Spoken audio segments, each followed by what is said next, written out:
هيا احمد الله احمد الله ان عالباري انقذك مني.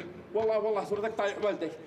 الحمد لله. والله كان يقع على الضرب والله ما يدير الصوص. الحمد لله على السلامة. هي ما زلت على ثلاث مرات.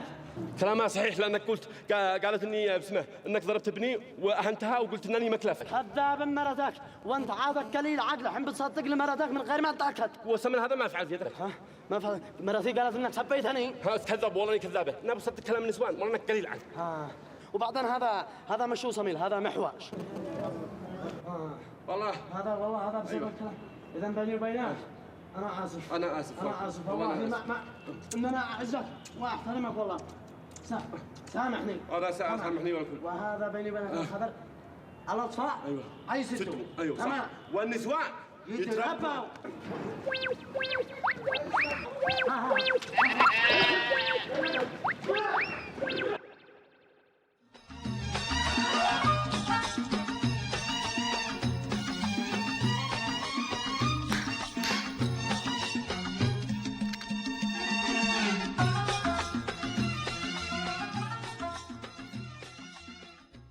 مشاهدي الأكارم في كل مكان، كل عام وأنتم بخير وشهركم مبارك، وأهلا ومرحبا بكم إلى الحلقة الأولى من برنامجنا المسائي اليومي الرمضاني شهركم مبارك، والذي من خلاله نتعرف على أهم العادات والتقاليد والطقوس والاحتفالات والمظاهر الاحتفالية التي تصاحب الشهر الكريم في شهر رمضان المبارك. وكذلك نستقبل مختلف اتصالاتكم ومشاركاتكم لنتعرف على هذه العادات والتقاليد، فكونوا معنا وتواصلوا معنا على هواتف البرنامج 353544 و353580 لنستقبل اتصالاتهم. كذلك برنامج شهركم مبارك